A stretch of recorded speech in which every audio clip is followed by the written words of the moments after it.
தமிழடியான் சொந்தங்கள் அனைவருக்கும் வணக்கம். இலங்கை போலீஸ் பிரிவில் கடந்த 2023ஆம் ஆண்டில் 250 பேர் செத்திருக்கணும் என்று சொன்னால் நீங்கள் நம்புவீங்களா? இந்த 2024ஆம் ஆண்டில் இதுவரைக்கும் 200 பேர் செத்திருக்கணும் என்று சொன்னால் நீங்கள் நம்புவீங்களா? ஏனென்று சொன்னால் இது சம்பந்தமான புள்ளி விவரம் ஒன்று வந்திருக்கிறது. அது சம்பந்தமாக விரிவாக இன்றைய காணொளியில் பார்க்க இருக்கின்றோம். அத்துடன் இலங்கை தமிழரசு கட்சியிலிருந்து ஒரு சில ஆட்கள் நேற்று இடைநீக்கம் செய்யப்பட்டிருக்கிறார்கள், கட்சியிலிருந்து விலக்கப்பட்டிருக்கிறார்கள். ஆனால் கட்சியிலிருந்து விலக்கப்பட வேண்டிய இன்னும் ஒரு சில ஆட்கள் கட்சிக்குள்ளேயே இருக்கணும். அது சம்பந்தமான ஒரு கேள்வி ஒன்று இருக்கிறது, அதையும் பார்க்க இருக்கின்றோம்.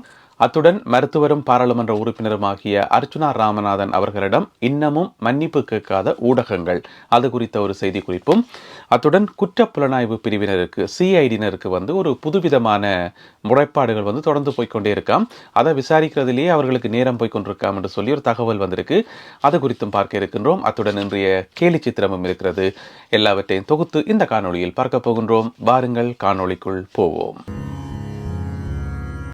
இலங்கை தமிழரசு கட்சியிலிருந்து நேற்று ஒரு சில முக்கியமான உறுப்பினர்கள் இடைநீக்கம் செய்யப்பட்டார்கள் அல்லது கட்சியிலிருந்து விலக்கப்பட்டார்கள். இது எல்லாமே உங்களுக்கு தெரியும். குறிப்பாக ஜனாதிபதி தேர்தலில் தமிழ் பொது வேட்பாளராக களமிறங்கிய அரியநேத்திரன் அவர்கள் கூட கட்சியிலிருந்து இடைநீக்கம் செய்யப்பட்டிருக்கின்றனர். இவ்வாறாக ஒழுக்காற்று நடவடிக்கை என்கின்ற பேரில் கட்சியிலிருந்து ஆக்களை கொஞ்சம் பேரை நீக்கி இருக்குது. சரி, அப்படி பார்க்கக்குள்ள ஒழுக்காற்று நடவடிக்கை என்று சொல்லி நீக்கினோம். ஏனைய கட்சிகளுக்கு உதவி செய்தார்கள், ஏனைய கட்சிகளோடு சேர்ந்து வேலை செய்தார்கள், கட்சிக்கு சொல்லாமல் வெளியில போய் நடவடிக்கைகளில் ஈடுபட்டார்கள் என்று சொல்லி இந்த மாதிரியான குற்றங்களுக்கு அவர்கள் பதவியிலிருந்து நீக்கப்பட்டிருக்கணும், கட்சியிலிருந்து நீக்கப்பட்டிருக்கணும். அப்படி பார்க்கக்குள்ள அந்த கட்சியினுடைய மதிப்பை குறைச்சாக்கள், கட்சிக்கு எதிராக வழக்கு போட்டாக்கள், கட்சியினுடைய செல்வாக்கை மக்கள் மத்தியில் குறையறதுக்கு காரணமாக இருந்தவர்கள், வாக்குகள் குறைய காரணமாக இருந்தவர்கள் என்று சொல்லி இன்னும் கொஞ்சம் பேர் இருக்கிறது தானே கட்சிக்குள்ள. அது பொதுமக்களாகிய உங்களை எல்லாருக்குமே தெரியும் தானே யார் என்று சொல்லி, யார் யார் என்று சொல்லி. எனவே அவைகளையும் கட்சியை விட்டு நீக்கத்தானே வேணும். அவைக்கு மேலேயும் ஒரு ஒழுக்காற்று நடவடிக்கை எடுக்கத்தானே வேணும். எப்போ எடுக்க போயிடும்ன்றதை பொறுத்து பார்ப்போம். மருத்துவரும் பாராளுமன்ற உறுப்பினருமாகிய அர்ச்சுனா ராமநாதன் அவர்களிடம் மன்னிப்பு கேட்காத ஊடகங்கள். உங்களுக்கு தெரியும், கடந்த 18ஆம் தேதி பாராளுமன்றத்தில் உரையாற்றினவர் மருத்துவரும் பாராளுமன்ற உறுப்பினருமாகிய அர்ச்சுனா ராமநாதன் அவர்கள். உடனடியாக நிறைய ஊடகங்களில் செய்தி வந்தது. அவருடைய உரை ஹன்சாட்ல இருந்து நீக்கப்பட்டுன்னு சொல்லி பிறகு அந்த ஹன்சாட் உரை உத்தியோகபூர்வமாக வெளியிடப்பட்டது. அது சம்பந்தமான செய்தி குறிப்புகள், அதுக்குரிய ஆதாரங்கள் எல்லாமே போட்டு நாங்கள் வெளிப்படுத்தினாங்கள். எங்களுக்கு அதுக்கென்று சொல்லி ஒரு சிறப்பு காணொலி ஒன்று நான் போட்டிருந்தேன். அதில் சகல விதமான ஆதாரங்களும், அதாவது ஹன்சாட் அறிக்கையில் அவருடைய உரை முழுமையாக இருக்குன்னு சொல்லி வீடியோ எல்லாம் போட்டாச்சு. இருந்த போதிலும் கூட குறிப்பிட்ட இந்த ஊடகங்கள், பத்திரிகைகள் இன்னமுமே மன்னிப்பு கேட்கல. பொதுவாக இந்த பத்திரிகைகளில் நாங்கள் முந்தி வாசிக்கக்குள்ள முதல் நாள் பத்திரிகையில் ஏதாவது தவறு வந்தால் அடுத்த நாள் முன்பக்கத்திலேயே போடுவினோம். முன்பக்கத்தில் மூலையில் ஒரு பெட்டி போட்டு போடுவினோம், தவறுக்கு வருந்துகிறோம் என்று போட்டுட்டு நேற்றைய செய்தியில் இந்த மாதிரி ஒரு தவறு ஒன்று இடம்பெற்றது, அந்த தவறு இதுதான், எனவே இதனை திருத்தி வாசிக்கவும், இவ்வாறு திருத்தி வாசிக்கவும் என்று போட்டுட்டு கீழே அடைப்பு குறிக்கில் ஆவண்ணா போட்டு இறன்னா போட்டிருப்பினோம் ஆரண்டு. அப்போ நான் சின்ன பிள்ளையா இருக்கைக்குள்ள கனகாலமாக எனக்கு விளங்கல, அது என்ன ஆர் என்று சொல்லி விளங்குறேல. அப்புறம் ஓரளவு வளர்ந்தா அப்புறம் விளங்கும் ஆசிரியர், அதனுடைய சுருக்கம் தான் அந்த ஆர் என்று சொல்லி ஆவன்னா ஒரு கீறு போட்டு இறன்னா போட்டிருப்பினோம். அப்படியெல்லாம் பத்திரிகைகளில் அந்த மன்னிப்பு கேட்குற வழக்கம் இருந்தது. ஆனால் இப்போ இருக்கிற பத்திரிகைகளில் மன்னிப்பு கேட்குற பழக்கம் இல்லை போல நடக்குது.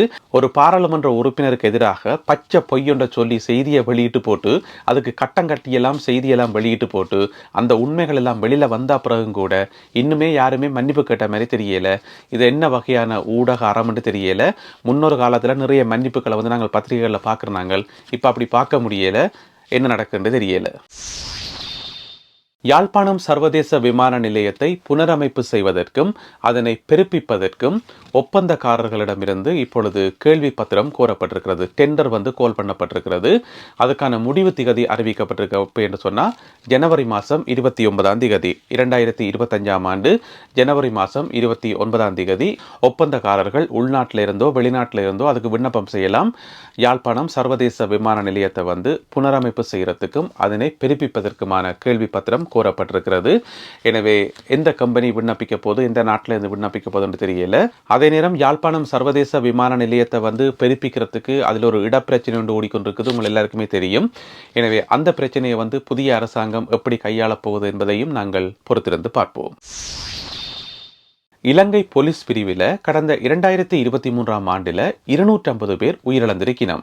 இந்த வருஷம் 2024ஆம் ஆண்டு அக்டோபர் மாதம் வரைக்கும் 200 போலீஸ் உத்தியோகத்தர்கள் உயிரிழந்திருக்கணும். இந்த செய்தியும் இந்த புள்ளி விவரம் உங்களுக்கு அதிர்ச்சியாக இருக்கும் என்று நினைக்கிறேன். ஏன்னு சொன்னால் நாட்டில் யுத்தமாக நடக்குது இல்லை தானே? அப்படி இவ்வளவு பெருந்தொகையான எண்ணிக்கையில் போலீஸ் இறப்பினம். போன வருஷம் 250, இந்த வருஷம் அக்டோபர் வரைக்கும் 200 பேர் என்று சொல்லிக்கல 450 பேர் இறந்திருக்கணும் ஒரு குறிப்பிட்ட காலப்பகுதிக்குள்ள. இதுக்கான பிரதானமான காரணம் சொல்லப்படுது அவர்களுடைய உடல்களில் வரக்கூடிய நோய்கள் காரணமாக தான் அவர்கள் உயிரிழக்கிறார்கள் என்று சொல்லப்படுது. அதாவது என்ன சொல்லப்படுது என்று சொன்னால் NCD என்று சொல்லி இருக்காம். அது என்ன NCD என்று சொன்னால் நான் கம்யூனிகபிள் டிசீஸ். அதை தமிழில் என்ன சொல்கிறேன்னு சொன்னால் தொற்றாத நோய்கள், தொற்று இல்லாத நோய்கள் என்று சொல்லலாம். அதாவது தொற்று நோய்கள் இருக்குத்தானே, அப்படி இல்லாத நோய்களை தான் நான் கம்யூனிகபிள் டிசீஸ் என்று சொல்கிறது. உதாரணமாக இப்போ ஹார்ட் அட்டாக் வர்றது, லிவரில் ஃபெயிலியர் வர்றது, கிட்னி ஃபெயிலியர் வர்றது, அதே மாதிரி நீரிழிவு நோய் வர்றது, இந்த மாதிரியான நோய்கள் காரணமாக தான் பெரும் எண்ணிக்கையிலான போலீஸ் உத்தியோகத்தர்கள் இறக்கினமாம். அப்போ இதற்காக இப்போ சிறப்பு நடவடிக்கைகள் எடுக்கப்படுது என்று சொல்லப்படுது. குறிப்பாக ஒவ்வொரு கிழமையும் சனிக்கிழமைகளில் எல்லா போலீஸ் உத்தியோகத்தர்களும் கட்டாய உடற்பயிற்சி செய்யணும் என்று சொல்லி இப்போ பிரதி போலீஸ்மா அதிபர் கடிதம் அனுப்பிக்கிறார் எல்லா போலீஸ் நிலையங்களுக்கும், எல்லா போலீஸ் உத்தியோகத்தர்களுக்கும் கடிதத்தில் அறிவிச்சிருக்காரு என்று சொன்னால் எல்லாருமே கட்டாய உடற்பயிற்சியில் ஈடுபடணும் என்று சொல்லி. அது மட்டும் இல்லாமல் சில சந்தர்ப்பங்களில் போலீஸ் உத்தியோகத்தர்கள் 24 மணி நேரமும் தொடர்ச்சியாக காவல் கடமையில் ஈடுபட்டிருக்கிறபடியால் ஒழுங்காக சாப்பிட முடியலை, ஒழுங்காக ஓய்வெடுக்க முடியலை, ஏதாவது குளிசைகள் போடுறதா இருந்தால் கூட ஒழுங்கான டைமுக்கு போட முடியாமல் இருக்காம். எனவே இந்தந்த காரணங்களுக்காக அவர்களால் சரியான முறையில் அவர்களுடைய உடல் ஆரோக்கியத்தை பராமரிக்க முடியல. அதனால தான் இந்த உயிரிழப்புகள் ஏற்படுது என்று சொல்லப்படுது. எனவே இப்போ ஸ்ரீலங்கா போலீஸ்ல இது ஒரு பெரிய பிரச்சனையாக மாறி இருக்கு என்று சொன்னால் இவ்வளவு எண்ணிக்கையான ஆட்கள் உயிரிழக்கிறது ஏற்றுக்கொள்ள முடியாது என்று சொல்லி. அது மட்டும் இல்லாமல் ஒவ்வொரு பிரதேசங்களிலும் இருக்கிற போலீஸ் ஸ்டேஷனுக்கு தானே அதுக்கு சொல்லி சிறப்பு நடமாடும் மருத்துவ முகாம்களை செய்யறதுக்கு முயற்சிகள் மேற்கொள்ளப்படுதாம். அது மட்டும் இல்லாமல் யாராவது ஒரு போலீஸ் உத்தியோகத்திற்கு கொஞ்சம் கடுமையான வருத்தம் அந்த மாதிரி ஏதாவது இருந்தால் கொழும்புல போலீஸாருக்கு சொல்லி சிறப்பு மருத்துவமனை இருக்காம். அங்கே உடனடியாக அனுமதிக்கிறதுக்கு சகல ஏற்பாடுகளும் செய்யப்பட்டிருக்காம்.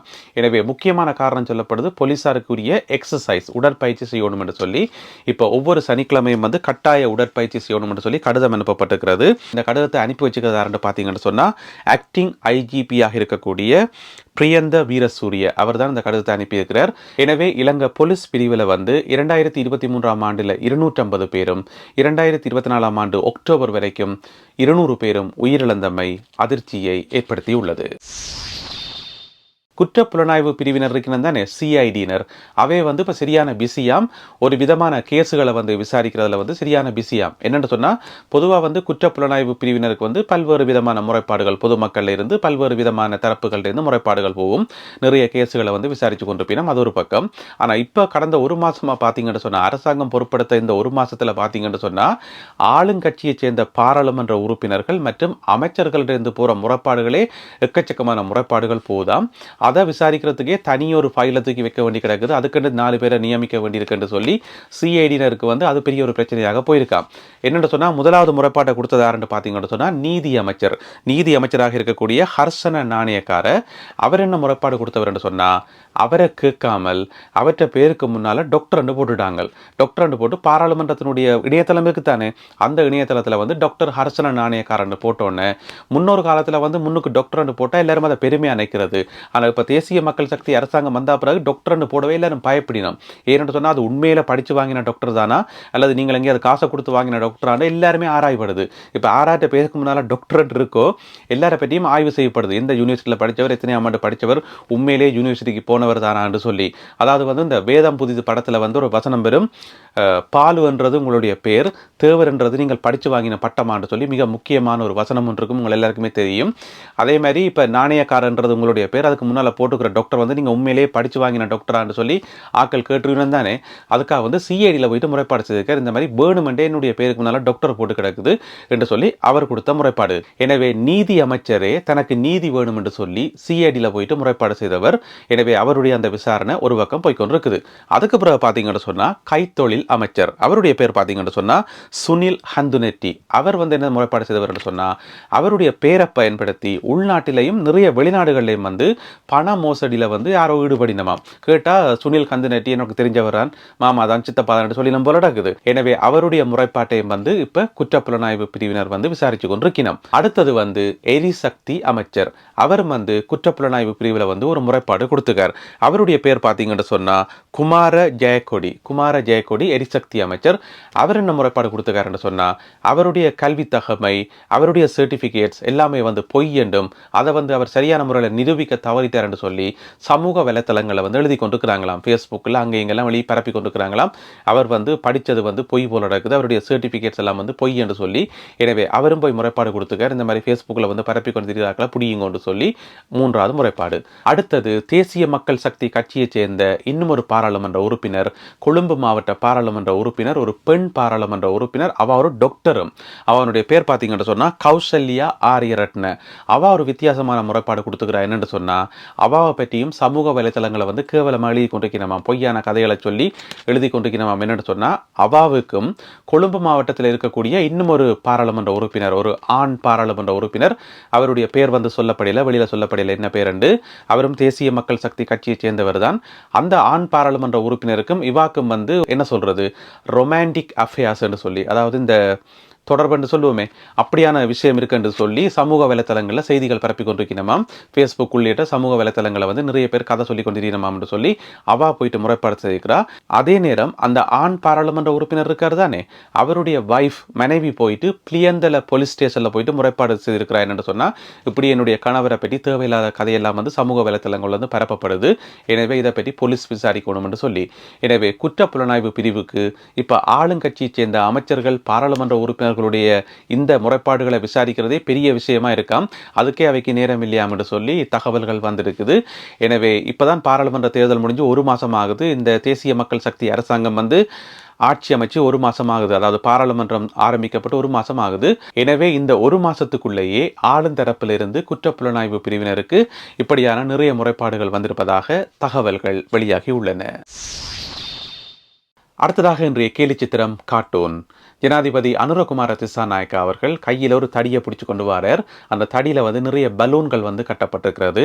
ஒரு அழகான ஒரு வயல்வெளி மாதிரியான இடத்துக்களால் வாரார். பின்னுக்கு வந்து சூரியன் உதிக்குது, பார்க்க நல்ல பசுமையாக இருக்குது. அந்த தடியில் வந்து 2025 எழுதப்பட்டிருக்கிறது. எனவே புத்தாண்டை வரவேற்று கொண்டு புதிய ஆண்டில் வந்து என்னத்தை கொண்டு வரார் என்று பார்த்தீங்கன்னு சொன்னால், அந்த ஒவ்வொரு பலூன்லேயும் வந்து ஒவ்வொரு விதமான சொற்கள் எழுதப்பட்டிருக்கிறது. ஒன்று வந்து டேக்ஸ், ஒரு பலூன் வந்து டேக்ஸ் வரி, அடுத்தது வந்து ஜியோ பொலிட்டிக்ஸ் சர்வதேச அரசியல், அந்த மாதிரி. அதே மாதிரி IMF பாலிசி, எட்கான்னு சொல்லி ஒவ்வொரு பிரச்சனைகளும், அதாவது இப்போ ஆளுங்கட்சி எதிர்கொள்கிற ஒவ்வொரு பிரச்சனைகளையும் வந்து ஒவ்வொரு பலூனில் எழுதி கிடக்குது. அதில் ஒரு பலூன் வந்து எதுவுமே எழுதப்படாமல் சும்மா இருக்குது. வெள்ளை கலர் பலூன் ஒன்று கிடக்குது. அந்த வெள்ளை பலூனில் வந்து எதுவுமே எழுதப்படையில. அதுக்கு ஏதாவது ஸ்பெஷல் காரணம் இருக்கா என்னவோ தெரியல, அல்லது அதுக்கு முன்னுக்கு இருக்கிற நீல பலூனுக்கு வந்து அது மறைஞ்சிருக்கா தெரியல. எனவே அதை பற்றி உங்களுக்கு என்ன தோன்றதுன்றதை மறக்காமல் கீழே எழுதுங்கோ. பின்னுக்கு வந்து ஒரு சின்ன பையன் ஒரு ஆள் வந்து துரத்தி கொண்டு வாரார் பலூன் வாங்குறதுக்கு. அவர் வந்து அந்த ஆசையா பலூனை வேண்டதுக்கு ஓடி வாரார் பின்னால, ஜனாதிபதிக்கு பின்னால. இப்படியாக ஒரு கேலி சித்திரம் வரையப்பட்டிருக்கிறது. இது பாசிட்டிவான விஷயத்தை சொல்லுதா, நெகட்டிவான விஷயத்தை சொல்லுதான்றதை நான் உங்களுடைய கற்பனைக்கே விடுறேன். எனவே இந்த கேலி சித்திரத்தை பார்க்கக்குள்ள உங்களுடைய மனசில் தோன்ற கருத்துக்கள் என்னன்றதை மறக்காமல் கீழே எழுதுங்கள். மீண்டும் மற்றும் ஒரு காணொளியில் உங்களை சந்திக்கின்றேன். அதுவரை நன்றி, வணக்கம்.